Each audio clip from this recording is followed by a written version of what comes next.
Hello students अपन जो BSc part second physical chemistry की second unit है थर्मोडायनेमिक्स, उसके बारे में स्टडी कर रहे थे। अपना जो पिछला लेक्चर था उसमें अपन ने पढ़ा था कि जो फर्स्ट लॉ है उसकी क्या क्या लिमिटेशंस हैं, जिसके आधार पे अपन को सेकंड लॉ की आवश्यकता हुई।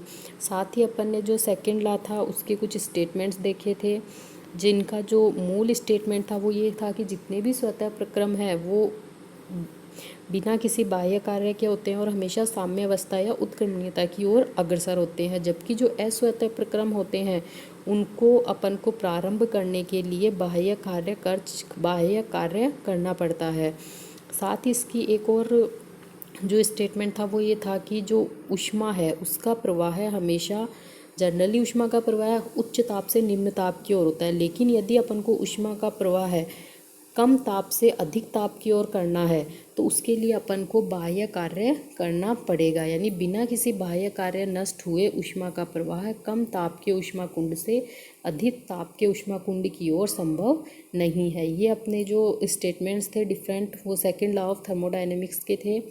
इसके आगे आज अपन स्टडी करेंगे अपना जो ऊष्मा का कार्य में परिवर्तन, यानी ऊष्मा का जो भाग कार्य में चेंज होता है उसके बारे में देखेंगे।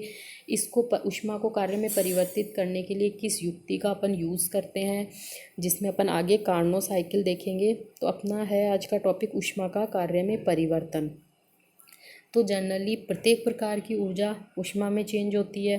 अपन ने प्रथम लॉ में भी देखा था, जो अपना फर्स्ट लॉ था वो यही कहता है कि ऊर्जा न तो नष्ट होती है न ही उत्पन्न की जाती है, उसके एक रूप को दूसरे रूप में परिवर्तित किया जाता है। और फर्स्ट लॉ में अपन ने ये भी देखा था कि जो ऊष्मा है वो कार्य और आंतरिक ऊर्जा में परिवर्तन के योग के बराबर होती है। यानी जितनी भी ऊष्मा है वो पूरी की पूरी कार्य में चेंज नहीं हो सकती। तो जो ऊर्जा है वो ऊष्मा में चेंज होती है, लेकिन ऊष्मा है वो कार्य में वास्तव में कार्य में परिवर्तित होने की स्वाभाविक प्रवृत्ति नहीं पाई जाती उसमें। ये जो परिवर्तन होता है यानी ऊष्मा का कार्य में परिवर्तन एक यांत्रिक विधि द्वारा किया जाता है, और इस यांत्रिक विधि को अपन कहेंगे ऊष्मा इंजन। जो ऊष्मा इंजन होता है वो समतापी उत्क्रमणीय चक्रीय प्रक्रम होता है एक तरह का, और जितने भी समतापी उत्क्रमणीय चक्रीय प्रक्रम है इनके नाम से ही पता चल रहा है समतापी यानी जिसमें ताप समान है। तो यदि ताप स्थिर है तो ताप कांस्टेंट होने का मतलब उसमें आंतरिक ऊर्जा परिवर्तन डेल्टा ई भी क्या होगा, 0 होगा। चक्रीय प्रक्रम है यानी तंत्र की प्रारंभिक और अंतिम अवस्था दोनों समान होंगी। तो समतापी उत्क्रमणीय चक्रीय प्रक्रम में ऊष्मा का अवशोषण नहीं होगा, यानी इनके लिए ऊष्मा अवशोषित नहीं होगी। Q का मान 0, डेल्टा E का मान 0। तो जो अपना फर्स्ट लॉ था Q equal to delta E plus W, उसके द्वारा क्या हो जाएगा, तंत्र भी का कार्य भी क्या हो जाएगा, 0। ऊष्मा अवशोषित क्यों नहीं हो रही, क्योंकि तंत्र तथा सराउंडिंग प्रारंभिक अवस्था में ही वापस आ जाते हैं चक्रीय प्रक्रम होने के कारण, तो इसलिए कार्य भी क्या हो जाएगा, 0। डेल्टा ई भी 0, क्यू भी 0, तो कार्य भी क्या हो गया, 0। अब अपन देखते हैं कि एक एग्जाम्पल लेते हैं। जैसे एक गैसीय तंत्र है, वो ऊष्मा को अवशोषित करता है तथा कुछ प्रसार कार्य करता है, यानी तंत्र के द्वारा ऊष्मा क्यों अवशोषित होती है और उसके द्वारा कुछ प्रसार कार्य किया जाता है। यदि इसी तंत्र पर समान मात्रा में संपीड़न कार्य किया जाए, यहाँ था प्रसार कार्य जिसके अंदर ऊष्मा अवशोषित हो रही है, यदि इतनी ही मात्रा का संपीड़न कार्य किया जाए तंत्र के ऊपर, ये तो तंत्र द्वारा किया गया कार्य था, यहाँ पे अपन तंत्र पर कार्य कर रहे हैं, तो ये था प्रसार कार्य, ये था संपीड़न कार्य। तो जो प्रसार कार्य में अवशोषित ऊष्मा हुई और संपीड़न कार्य में ऊष्मा का रिलीज होगा या ऊष्मा उत्सर्जित होगी। ये जो उत्सर्जित ऊष्मा है ये हमेशा अवशोषित ऊष्मा की तुलना में कम होती है। इसका मतलब जितनी भी अवशोषित ऊष्मा थी वो पूर्ण रूप से कार्य में परिवर्तित नहीं हुई, यानी जो अपने संपीड़न कार्य तंत्र पर किया है वो पूरी की पूरी अवशोषित ऊष्मा चेंज नहीं हुई, जबकि इसका एक भाग ही कार्य में चेंज होता है। शेष अंश तंत्र के अणुओं की अनियमित गति बढ़ाने में काम में आता है। तो जनरली जो ऊष्मा है उसका कुछ भाग ही कार्य में परिवर्तित होता है, पूर्ण ऊष्मा कार्य में परिवर्तित नहीं होती। यही अपना सेकंड लॉ भी था। फिर है जो भी उत्क्रमणीय चक्रीय प्रक्रम है उसके क्या क्या लक्षण होते हैं। तो सेकंड लॉ ऑफ थर्मोडायनेमिक्स के अनुसार धनात्मक कार्य करने के लिए चक्रीय प्रक्रम में अलग अलग ताप वाले कम से कम 2 ऊष्माकुंड होने चाहिए। ये अपन ने जब सेकंड लॉ की डेफिनेशन देखी थी तब भी देखा था कि एक ऊष्माकुंड से अपन चक्रीय प्रक्रम द्वारा कार्य प्राप्त नहीं कर सकते, तो कम से कम 2 ऊष्माकुंड होने चाहिए। कार्नोट चक्र एक ऐसा ही इंजन है जिसे आदर्श इंजन भी कहते हैं, और ये इंजन क्या होता है, उत्क्रमणीय होता है। एक उत्क्रमणीय चक्रीय इंजन होता है कार्नोट इंजन। इस चक्रीय प्रक्रम के उत्क्रमणीयता का अर्थ है कि वो चक्र दोनों दिशाओं में चलता है, यानी अग्र और पश्च, फॉरवर्ड और रिवर्स डायरेक्शन दोनों में संपन्न होता है। तो ऊष्माकुंड का वेट अर्थात सराउंडिंग अपनी मूल अवस्था में वापस आ जाता है साइक्लिक प्रोसेस होने के कारण, और ऐसा तभी संभव है जबकि जो अपना रिवर्स साइकिल है उसके अंदर कार्य W, ऊष्मा का मान Q1 व Q2, ये ही मान, यदि ये तो रिवर्स डायरेक्शन में था, और यदि फॉरवर्ड साइकिल होगा उसके अंदर इनके मान हमेशा समान होंगे, केवल इनके साइन ही विपरीत होंगे। यानी यदि रिवर्स डायरेक्शन में W Q1 Q2 है तो अपना जो फॉरवर्ड डायरेक्शन में है उसमें किया गया कार्य क्या होगा, -W -Q1 और -Q2, यानी सिर्फ साइन चेंज होंगे। ये आ गया -W साइक्लिक, -Q1 और -Q2। अतः एक उत्क्रमणीय रिवर्सिबल इंजन के फॉरवर्ड साइकिल के लिए W साइक्लिक होगा, वो होगा Q1 -Q2, क्योंकि यहाँ ये रहा W, Q1 और Q2 ये थे अपने फॉरवर्ड डायरेक्शन के लिए, और जो अपनी रिवर्स साइकिल है उसके लिए क्या है, -W cyclic equal to -Q1 और +Q2। ये जनरली Q1 -Q2 है, और ये -Q1 -Q2, तो माइनस माइनस क्या हो गया, यहाँ पे प्लस आ गया। अब अपन इस पे बेस देखेंगे कार्नो साइकिल। तो जनरली जो कार्नो चक्र है वो ऐसा चक्र है जिसमें तंत्र विभिन्न उत्क्रमणीय प्रक्रमों से गुजरते हुए पुनः अपनी मूल अवस्था में आ जाता है, यानी इसमें प्रारंभिक और अंतिम अवस्था क्या रहेंगी, सेम रहेंगी चक्रीय प्रक्रम होने के कारण। इसे फ्रेंच इंजीनियर शार्ल कार्नो ने दिया था, इसी के नाम पे इसका जो नाम है वो कार्नो साइकिल रखा गया है। इस चक्र के द्वारा अपन क्या करेंगे, ऊष्मा को यांत्रिक कार्य में परिवर्तित कैसे किया जाता है उसके बारे में देखेंगे। तो ये जो युक्ति जो ऊष्मा को कार्य में या यांत्रिक कार्य में परिवर्तित कर रही है उसे कहेंगे अपन ऊष्मा इंजन। तो ऊष्मा के अधिकांश अंश को कार्य में परिवर्तित करने के लिए कार्नो द्वारा वर्णित चक्रीय प्रक्रम क्या कहलाता है, अपना कार्नो चक्र या कार्नो का आदर्श इंजन कहलाता है। यानी कार्नो इंजन क्या है, ऊष्मा के अधिक से अधिक मान को कार्य में परिवर्तित करता है, और यह एक चक्रीय प्रक्रम के द्वारा। ये चक्रीय प्रक्रम किस पे लगाए जाएंगे, जो अपना सिस्टम है वो क्या है, एक भारहीन घर्षण रहित पिस्टन लगा हुआ सिलेंडर। इसके अंदर अपन जो प्रोसेस करेंगे उसके अंदर एक सिलेंडर लेंगे जिसके अंदर आदर्श गैस भरी होगी, 1 मोल आदर्श गैस भरी होगी, और ये पूरा का पूरा है अपना सिस्टम का काम करेगा। यानी एक सिलेंडर है उसके ऊपर भारहीन घर्षण रहित पिस्टन लगा है और उसके अंदर 1 मोल आदर्श गैस भरी है। इस सिस्टम का द्रव्यमान निश्चित है जो कि गैस का मोलर द्रव्यमान है। कार्नो चक्र दो ताप है, T1 है, एक T2 है। ये T1 और T2 ताप वाले ऊष्मा कुंड के मध्य है। ऊष्मा कुंड क्या कहलाता है, ऊष्मा कुंड ऐसा तंत्र होता है जिसके प्रत्येक भाग में ताप समान हो, और इसमें से कुछ ऊष्मा निकालने और कुछ ऊष्मा देने से इस तंत्र के ताप पर कोई परिवर्तन नहीं होता, उसे अपन कहेंगे ऊष्मा कुंड। यदि इस ऊष्मा कुंड से अपन ने ऊष्मा ली है तो ये सोर्स या स्रोत की भांति कार्य करेगा, और यदि इस ऊष्मा कुंड को अपन ने ऊष्मा दी है तो ये सिंक की भांति कार्य करेगा। कार्नो चक्र में कुल 4 प्रकार के उत्क्रमणीय प्रक्रम होते हैं जिनसे गुजरता हुआ तंत्र अपनी मूल अवस्था में लौट आता है। इसे अपन निम्न प्रकार से दर्शाएंगे। ये अपन ने दाब और आयतन में एक ग्राफ लिया है जिसके अंदर अपन ने कार्नो साइक्लिक के चक्रीय प्रक्रम को दर्शाया है। प्रारंभ में जो गैस अपना सिस्टम है वो अवस्था ए में आएगा। अवस्था ए में गैस का दाब है P1, आयतन है V1 और टेम्परेचर है T1।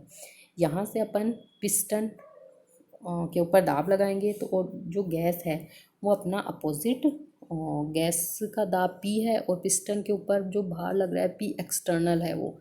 तो जो यदि P एक्सटर्नल का मान जो गैस का दाब P है उससे अनंत सूक्ष्म कम होगा तब तक ये प्रसार उत्क्रमणीय प्रसार कहलाएगा। तो यहाँ पे अपन समतापी प्रसार करेंगे। समतापी का मतलब यहाँ ताप स्थिर रहेगा और तंत्र समतापी प्रसार के अंदर जो तंत्र है वो अपनी अवस्था A से B में आएगा। तो जब तंत्र A से B में आता है तो गैस का दाब P1 से P2 हो जाता है, आयतन V1 से V2 बढ़ गया, यानी दाब कम हो गया और आयतन अपना बढ़ गया V2।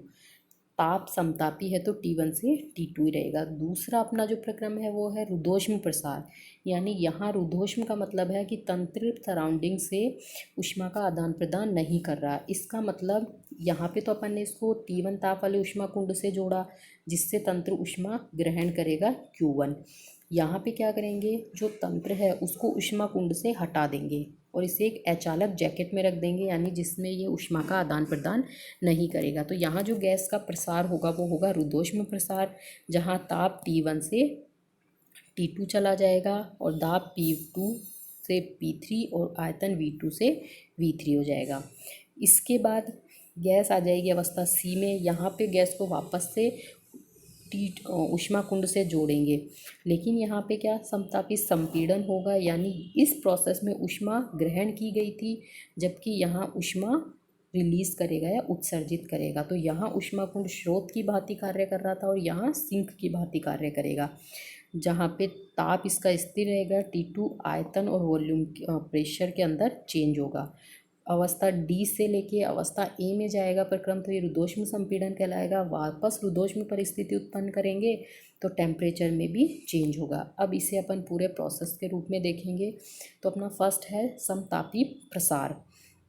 सबसे पहले सिलेंडर को T1 ताप वाले ऊष्मा कुंड से जोड़ते हैं। इस समय तंत्र है वो अवस्था A में है, जहाँ दाब P1 है और आयतन V1 है। अब स्थिर ताप T1 पर गैस का प्रसार करके उसका आयतन V1 से V2 कर देते हैं और दाब है वो P1 से P2 कर देते हैं और तंत्र अवस्था B में आ जाता है। यहाँ जब अपन ने तंत्र को T1 ताप वाले ऊष्मा कुंड से जोड़ा है तो ये तंत्र ऊष्मा कुंड से Q1 ऊष्मा ग्रहण करता है। चूँकि ये समतापी प्रक्रम है तो तापमान कांस्टेंट होने के कारण डेल्टा ई 0 हो गया। तो फर्स्ट लॉ ऑफ थर्मोडाइनमिक्स है वो है अपना, यहाँ डेल्टा ई है ये,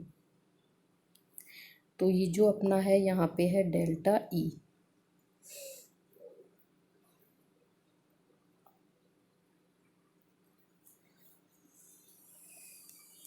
तो जो अपना फसला था delta equal to Q1 minus W, delta E temperature constant के कारण 0 हो गया, तो ये Q1 इक्वल टू क्या आ गया, W आ गया। इसे इक्वेशन नंबर 1 दे दी। ताप T1 पर V1 से V2 हो रहा है आयतन, तो गैस द्वारा किया गया प्रसार कार्य तंत्र द्वारा किया गया प्रसार कार्य, यहाँ तंत्र द्वारा कार्य किया जा रहा है, यानी W अपने पास पॉजिटिव होगा। तो W1 इक्वल टू अपन ने जो अपना फर्स्ट यूनिट थी थर्मोडाइनमिक फर्स्ट, उसमें कार्य का अपन ने डेरिवेशन किया था, तो W1 इक्वल टू आएगा RT1 ln V final upon V initial. तो V फाइनल अपना V2 है और ये आ गया V1। यहाँ देखेंगे W1 Q1 के बराबर है, तो Q1 क्या आ जाएगा, RT1 ln V2 upon V1। इसे 2 नंबर और 3 नंबर इक्वेशन दे दी। इसका मतलब हुआ कि तंत्र द्वारा अवशोषित ऊष्मा समतापी प्रसार में तंत्र द्वारा किए गए कार्य के समान होती है। दूसरा प्रोसेस है अपना रुद्धोष्म प्रसार। इस स्थिति में क्या करेंगे, सिलेंडर को ऊष्मा कुंड से हटाकर एक अचालक जैकेट में रख देंगे जहां ऊष्मा का आदान प्रदान नहीं होगा और एक रुद्धोष्म परिस्थिति उत्पन्न हो जाएगी। इस रुद्धोष्म परिस्थिति में गैस का प्रसार करवाया जाता है। तंत्र अवस्था B से C में पहुंच जाता है, जहां आयतन V3, दाब P3 और ताप T1 से घटकर T2 हो जाता है। तो रुद्धोष्म परिस्थिति यानी ऊष्मा का आदान प्रदान हो नहीं रहा, तो Q इक्वल टू 0 आ गया। फर्स्ट लॉ ऑफ थर्मोडाइनमिक्स से delta E equal to Q2 minus W2, Q को 0 रख देंगे तो delta E equal to minus W2।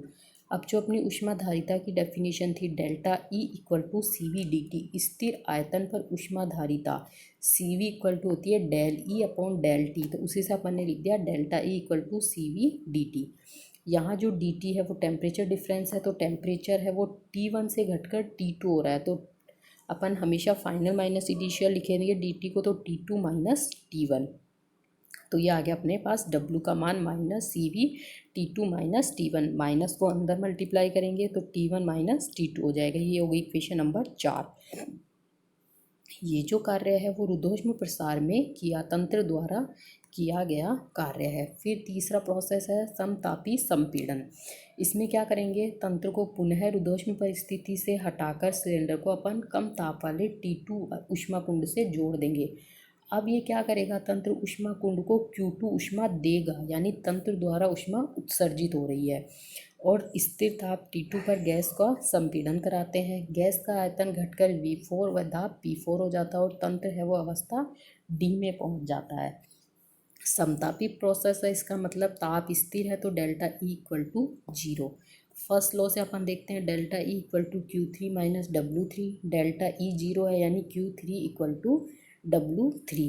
इसी को अपन दोनों और माइनस से इंटू कर देंगे। यहाँ माइनस से इसीलिए गुणा किया है क्योंकि जब अपन ने समतापी संपीड़न प्रसार करवाया तो तंत्र द्वारा कार्य किया जा रहा था, लेकिन यहाँ संपीड़न है यानी तंत्र पर कार्य हो रहा है। तो गैस पर कार्य हो रहा है, तंत्र पर कार्य हो रहा है, और जो तंत्र पर कार्य होता है तो W का मान नेगेटिव आता है, इसलिए यहाँ माइनस के रूप में इसे लिखा है। अब स्थिर ताप पर संपीड़न कार्य के लिए W3 क्या आ जाएगा, RT2 ln V4 बटे V3, वो V final minus upon V initial से। चूँकि तंत्र पर कार्य किया गया तो W का मान नेगेटिव होना चाहिए। अब अपन ने देखा था यहाँ पे कि आयतन है वो घट रहा है, V3 से लेके V4 आयतन में कमी हो रही है। तो आयतन में कमी होने के कारण ये क्या आ जाएगा, V4 का मान कम है, V3 का मान ज़्यादा है, तो अपना W नेगेटिव आ जाएगा। ln के अंदर जो नेगेटिव राशि आएगी या 1 अपॉन में जो राशि आएगी उससे ln का मान नेगेटिव हो जाएगा, तो W पूरा का पूरा नेगेटिव हो जाएगा। इस समीकरण 5 में रख देंगे तो अपने पास ये इक्वेशन आएगी। W3 का मान रखा, Q3 इक्वल टू ये, यानी तंत्र पर किया गया कार्य तंत्र द्वारा उत्सर्जित या त्यागी गई ऊष्मा के बराबर होता है। फिर चौथा है रुद्धोष्म संपीड़न। इसके अंदर वापस से जो सिलेंडर है उसमें ऊष्मा कुंड से हटाकर अचालक जैकेट्स में रखेंगे ताकि रुद्धोष्म परिस्थिति उत्पन्न की जाए। और यहाँ पिस्टन द्वारा तंत्र पर W4 कार्य खर्च करके तंत्र को अपनी मूल अवस्था यानी अवस्था A में लाते हैं, जहाँ आयतन V1 है और दाब P1 है। इस प्रकार तंत्र कार्नो चक्र को पूर्ण करके पुनः अपनी मूल अवस्था A में लौट रहा है। तो रुद्धोष्म परिस्थिति के कारण Q इक्वल टू 0 हो गया। फर्स्ट लॉ ऑफ थर्मोडाइनमिक्स के अंदर अपन Q 0 रखेंगे तो delta E equal to minus W4। यहाँ W नेगेटिव आएगा क्योंकि यहाँ तंत्र पर कार्य हो रहा है। तो delta E equal to CVDT होता है, तो delta E equal to minus W4, और यहाँ WE की वैल्यू रख देंगे CVDT यानी T फाइनल, क्योंकि तंत्र का ताप T2 से T1 हो रहा है तो T1 माइनस T2 आ जाएगा। तो W4 equal to minus CV T1 minus T2, अपन ने माइनस ये जो था इसको इधर ले आए, तो ये आ गई इक्वेशन नंबर 8। अब इस पूरे प्रोसेस में जो किया गया कार्य है वो इन चारों कार्यों के योग के बराबर होगा। तो जितनी भी इक्वेशन है उनसे अपन ने W1 W2 W3 W4 की वैल्यू पुट कर दी। यहाँ W1 W2 तंत्र द्वारा किया गया कार्य है, W3 W4 तंत्र पर किया गया कार्य है, तो W3 W4 नेगेटिव आएंगे, तो ये वैल्यू भी नेगेटिव है, ये वैल्यू भी नेगेटिव होगी क्योंकि यहाँ पे V4 का मान कम होगा और यहाँ T1 का मान ज़्यादा है, तो जो अपना रिजल्ट आएगा वो यहाँ नेगेटिव आ जाएगा। ये दोनों एक दूसरे से कैंसिल आउट हो गए, तो W अपने पास ये आ गया समीकरण नंबर 9। अब चूँकि W1 W4 और W2 W3, देखिए W1 W4 W2 W3 ये एक रुद्धोष्म वक्र है, ये दूसरा रुद्धोष्म वक्र है। तो इन आयतन और टेम्परेचर, इन आयतन पे अपन रुद्धोष्म की जो अवस्था समीकरण है वो लगाएंगे। तो यहाँ जो अवस्था समीकरण लगाएंगे अपन T2 V2 gamma minus 1, T1 V3 gamma minus 1। इसी तरह V1 V4 पे ये लगा देंगे। इन दोनों को अपन रेशियो लेंगे तो T2 से T2 कट जाएगा, T1 से T2 कट जाएगा और इक्वेशन अपने पास 10 आ जाएगी। V2 बटे V1, ये V3 बटे V4। यहाँ से अपन जो V3 बटे V4 है इसकी यहाँ पे वैल्यू पुट करेंगे इक्वेशन नंबर 9 में। तो समीकरण 9 और 10 से आ गया अपने पास W की ये वैल्यू, यहाँ अपन ने V1 बटे V2 रख दिया। अब यदि ln के आगे की क्वांटिटी को अपन विपरीत करेंगे तो यहाँ क्या होगा, माइनस का साइन आ जाएगा। जैसे V1/V2 को अपन ने V2/V1 किया तो बाहर माइनस कॉमन आ जाएगा। तो W अपने पास ये आ गया, जहाँ अपन ने R और ln V2/V1 कॉमन ले लिया तो बच के आ गया अपने पास यहाँ T1, यहाँ माइनस के T2। इसे दे दिया इक्वेशन नंबर 11। ये था चक्रीय प्रक्रम में किया गया कुल कार्य।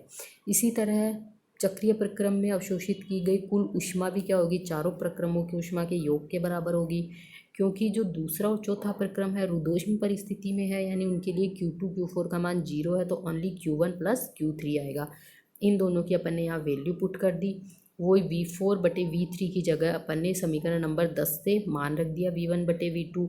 यहाँ ln के अंदर की टर्म को अपोजिट किया V2/V1, ताकि ये दोनों बराबर हो जाएं और अपन कॉमन ले सकें। तो यहाँ माइनस कॉमन आ गया। तो अपने पास कुल कार्य आ गया W इक्वेशन 11, और टोटल जो एब्जॉर्ब हीट थी वो आ गई इक्वेशन 12 से।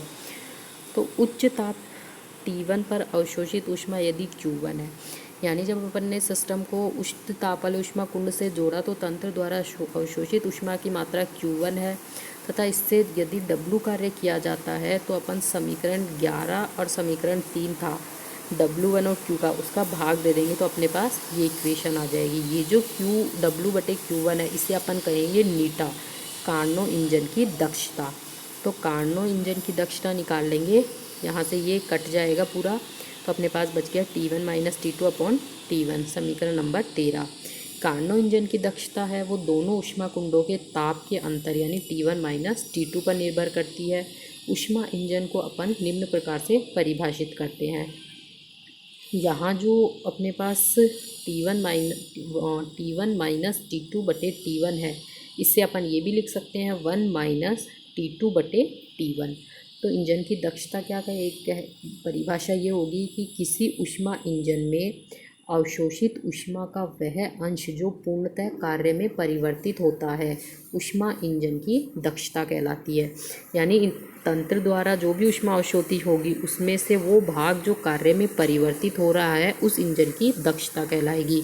और इंजन की दक्षता है वो केवल स्रोत और सिंक के ताप पर निर्भर करती है, इस बात पे निर्भर नहीं करेगी कि उसमें लिया गया पदार्थ कौन सा है। यहाँ से अपन देखेंगे कि जो T1 1 - T2/T1 है, इसका मतलब T1 का मान हमेशा ज़्यादा है तो ये वैल्यू कुछ ना कुछ पॉइंट में होगी। तो ये वैल्यू क्या होगी, हमेशा 1 से कम होगी, क्योंकि T2 का मान कम है और T1 का मान ज़्यादा है। तो T1 - T2/T1 का मान हमेशा 1 से कम होगा। इसका मतलब इंजन की दक्षता 100% से कम होगी। इसे अपन एक जनरल डेफिनेशन के रूप में ये भी कहेंगे कि यदि एक ऊष्मा इंजन दो अलग अलग ताप वाले ऊष्मा कुंडों से जुड़ा है, यह यदि उच्च ताप वाले ऊष्मा कुंड से इंजन Q1 ऊष्मा अवशोषित करता है और सराउंडिंग में कुछ धनात्मक कार्य W करता है, तथा ऊष्मा की कुछ मात्रा जिसे अपन Q2 कहेंगे कम ताप वाले ऊष्मा कुंड को दे देता है, तो किया गया कार्य W क्या होगा, Q1 - Q2। Q1 है तंत्र द्वारा ऊष्मा कुंड से ग्रहण की गई ऊष्मा और Q2 है तंत्र द्वारा ऊष्मा कुंड को दी गई ऊष्मा। तो इन दोनों का साइन यहाँ पॉजिटिव है और यहाँ नेगेटिव है, ये अपना W आ जाएगा। तो इंजन की दक्षता नीटा है वो है W/Q1। W की वैल्यू अपन ये रखेंगे तो ये आएगा। तो एक तो जो अपनी ये वाली इक्वेशन है नीटा को बता रही है 13 नंबर, और एक ये जो 14 नंबर है, इन दोनों इक्वेशन को अपन एक साथ लिख देंगे। ये कार्नो इंजन की दक्षता का फॉर्मूला है। यहाँ जनरली T1 का मान हमेशा T2 से ज़्यादा होगा, इसका मतलब इंजन की दक्षता नीटा हमेशा पॉजिटिव होगी। ये T1 का मान ज़्यादा होने से क्वांटिटी पॉजिटिव है, तो ये पूरी की पूरी वैल्यू पॉजिटिव होगी और दक्षता हमेशा पॉजिटिव होती है। वैसे भी दक्षता नेगेटिव नहीं हो सकती, क्योंकि ऊष्मा का कुछ भाग तो कार्य में परिवर्तित होगा। Okay, thank you.